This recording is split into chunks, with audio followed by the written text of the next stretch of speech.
will be as one. You and I will be as one.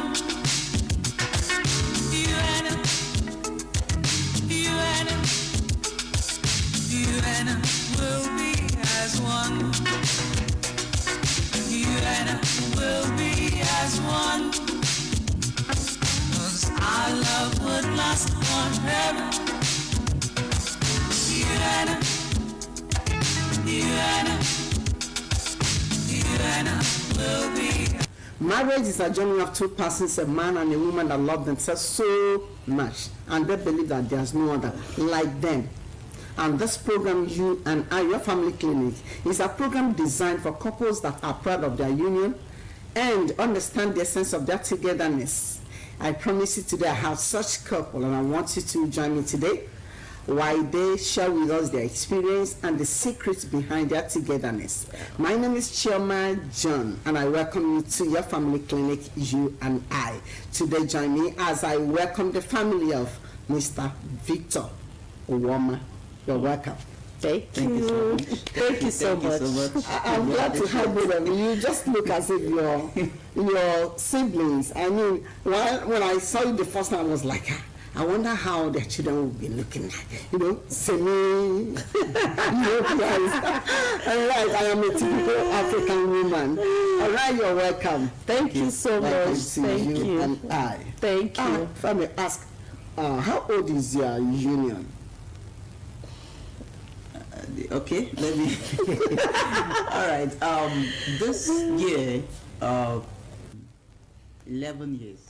11 years. Yes. That's great. Yes. 11 years of marriage. You must have had experience. Oh, true.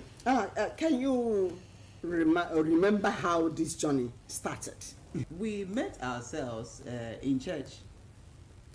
She's a member of the choir, and I also a member of the same choir. So that's. I guess you were not the choir master. No, I wasn't. Okay. Yeah. Mm-hmm.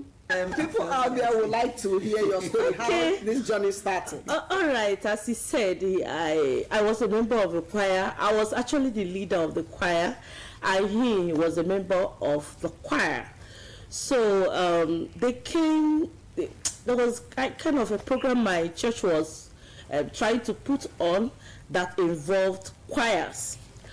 So one fateful Sunday morning, they told me that somebody's looking for me, and I went outside. Lo and behold, it was really the first time of seeing him, So I think that was the click, but the click didn't start from me; it started from him. I'm right? Yeah, actually, that fateful Sunday morning. So I am the guy that was trying to organize the choir connections from different churches. It's actually a church but different district. So she was the leader in her own assembly. Then I am that particular guy that we went to their church to give them an invitation. So when she came out from the church, I was like, wow, I've not seen this kind of beauty in my life before. It was really dazzling. So I could actually remember the clothes she was wearing that very fateful day, a white gown. So, and I was like, wow, if I can actually have a chance to be close to this woman, I don't think I will have anything to do with any other woman again. So, and the guy I came with didn't notice that, but I saw the whole thing. So we gave her the letter and left. Then we met again because our church had a communion that same evening. So we met again in the center where we were supposed to take the communion. So she now walked up to me. I was like, the place we are going to do the rehearsals, I don't know the place. So can you actually, give me the direction? I said, wow, this lady is coming to me. So what is this cycle? I gave her the address, and that evening we later went for rehearsals that day, just a kind of introductory rehearsals. And anytime I see her, there is this leap in my spirit that thank God she's here, thank God she's here. So that was how things started. Then after that particular rehearsals, so I went back to school. I was a student in university. She was already working. So she was a civil servant. So I went back to school. Then there was this next rehearsal that was supposed to happen. So she was the one that was supposed to call us. So when she now called me, she was like, you didn't even care to check up on me. I said, wow. Oh, yeah, your attention is even there. So I was like, okay, no problems. I now said, so I'm sorry for not checking up on you. Henceforth, I'll be checking up on you. Right. So I now called my friends in school. I just said, see, we have to go for this rehearsal because some of my friends there are still church members in town. So I was actually a student of ABSU. So everything was happening from ABSU, Maya, and everything. Okay. So I now told my friends, okay, let's go for the rehearsal. There's something I want to show you guys. They said, what's that? I said, I want you to see one girl like that. So if you see this girl, you will understand what I'm trying to say. They agreed. We came for that rehearsal the next week. That was around, I think, Friday night. We came for the rehearsal. And we were the instrumentalists. I play keyboard then. So those of my friends, they also play instruments. So when we were on that instrumentalist stand, I was like telling them, you see that lady that is radiating everywhere because she radiates. So they were like, guy, calm down. How can you do yourself? You don't go fit now. I said, you see now, don't worry. So then something happened.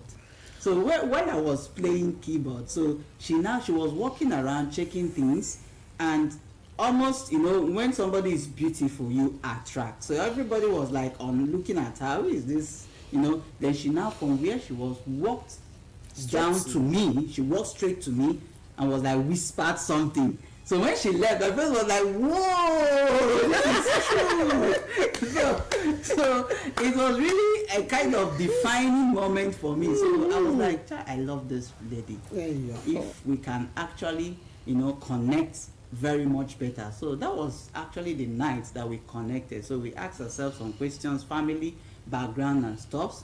Then I told her, I like you. Yeah. I want to be close to you. She said, there is no problem. So then that was now where we started off.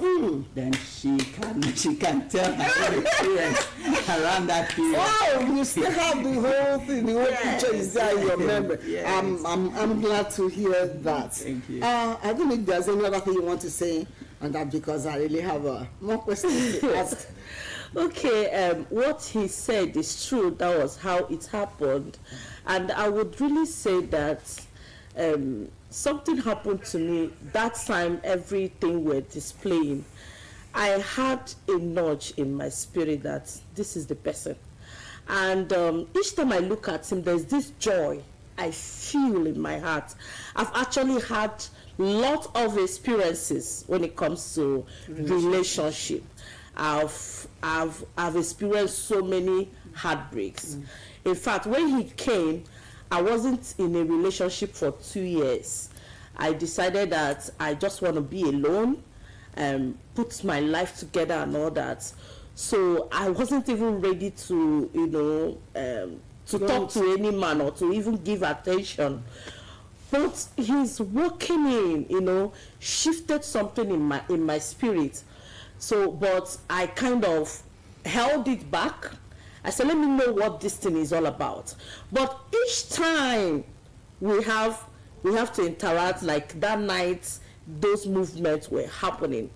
There's this peace. There's this peace I had in my spirit, and there's this special joy I felt that I would say I have not felt that way with any man before. Right.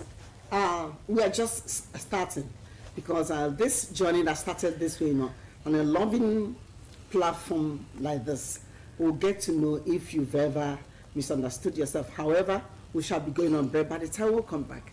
Well, you're watching You and I have the family of Victor Woma with me. So stay tuned, we'll be right back. Are you in search of quality yet affordable office, home and outdoor furniture to serve different purposes? Then look no further. Polymat Furniture is the ultimate furniture brand you've been searching for, ranging from office chairs and tables, dining sets, luxury sofa chairs, hall and church chair, transparent chair, banquet chair, outdoor furniture and garden seats, salon furniture, student desk and lighting chair, bookshelves and cabinets, gaming furniture like snooker, table tennis boards and many more. Come experience our exquisite showroom at our head office located at number 38A Obadanda along Frontiers Road opposite Latin Main Gate. You can also visit our Port Harcourt and Abuja branches. For more inquiries, visit our website polymatfurniture.com. Email us at acpolymat@gmail.com or call 0806-343-1825. Stay connected with us on our socials at Polymat Furniture for great discount and offer. Polymat Furniture, a symbol of beauty and authenticity. All right, welcome back. Okay, I also want to know, have you people ever had any experience or kind of face off, do I call it misunderstanding or disagreement since you came together this 11 years? This lady that's, whenever you see her at dating, this someone that once, that time, immediately you saw him, you had peace. Have you ever misunderstood yourselves? Right. I will say one thing first before I continue. One thing that we have established in our marriage from the very first day I got married to my wife, I've never raised a finger on her. Okay. I've never, we have our differences, we have our frictions at times, but The frictions is actually what I'm asking for. yes, Has it ever happened? We do have our frictions. Is there anyone you can remember? Yes, there are. I think there is one I can actually remember because when we got married, we actually stayed for 5 years before getting married. So we courted, and our courtship was some rough parts. So our parents were not in agreement, and we have to fight it, and it took some years before we came to an agreement. So we did some certain things during courtship which involved we having a fight, a physical fight. And at that point I told myself, we've done this, we can't do this in marriage. So when we now got married, I deliberately told myself that we are not going to have anything physical. But we had some quarrels which basically, will I say, it's not a major misunderstanding. Sometimes it could be quarrels coming from extended family. You know, when I asked that question, Yeah. The essence of this program is not just to feature you for people to watch you. Yeah. The essence is for people to learn from what you have passed through. Exactly. Yes, let someone say, after watching your program, I corrected myself. I learned something that helped me in my marriage. That's why I'm asking if there have been any friction or misunderstanding, any way we can call it. What is it? Can we share that? Can you share that with us? Then tell us how you resolved it. First, tell us what it was, how it came about, how you people reacted to it. So I want you to, because I know women, we can keep records. Seriously. Okay, I remember when I got married to him newly, and before I got married, there's this training and teaching that always that I got from different people. They normally said, after marriage, unlock your phones, let your husband have access to your phone, and let your wife have access to your phone. And I had this mentality in me, and I said, okay, since we are married now, that means I have the right to go to your phone. So I started going to his phone. I check his phone, I check his messages, his WhatsApp, and who did you call today and all that. And I noticed that he wasn't settled with it. He was not happy with it. He said, don't touch my phone.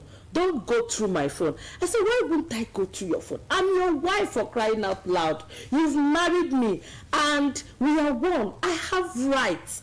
I have every right to go to your phone. He said, no, my phone is your privacy. I said, in this marriage, your phone is not your privacy. We own it together. So he said that, I said, okay, I can see why you don't want me to go to your phone, because you have escapade, you have somebody somewhere that you don't want me to see. If you have nothing to hide, then allow me to go to your phone. So we quarreled, and that was the first time he didn't eat my food that day. So that day I cooked, and he came back because he was still angry. He didn't eat my food. Okay, I now made my food, and now packed meat, serious meat, in the soup.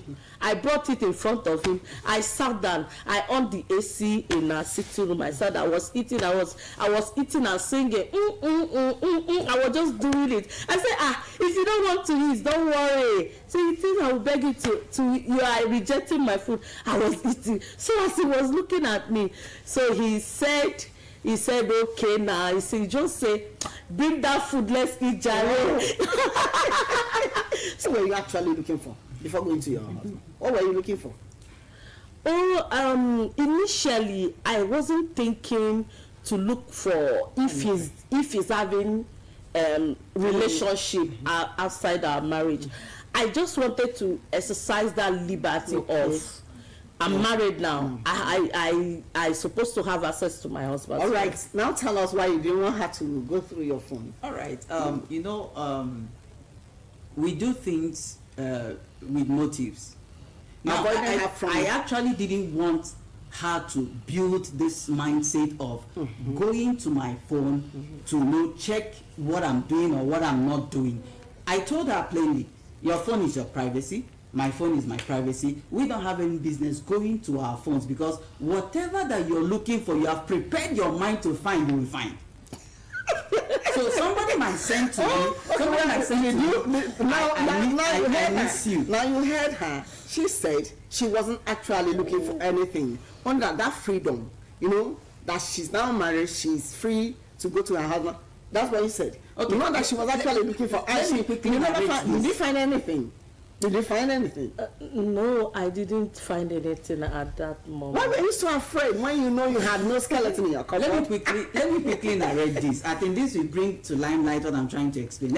I don't go to her phone. She doesn't go to my phone. But there was a time she told me about someone who was actually hitting on her.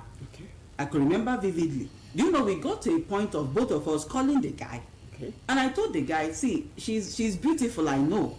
And she's married, and God will give you your own wife who is as beautiful, even more beautiful than her. Now, she was the one that told me this. And brought the guy's number to me, and we called these guys together. Imagine that I was going to her phone. And I started seeing I actually saw the guy's messages. I love you, give me a chance. Because she showed it to you. Yeah, she showed it to me. So, give me a chance and this and that. So, if I saw that thing with, first of all, having the mindset of let me check what is happening on my wife's phone, I will take it like I will misplace it. I'll be like, this is what you're doing. I won't even be careful to check her replies. Okay, then why did you refuse her food?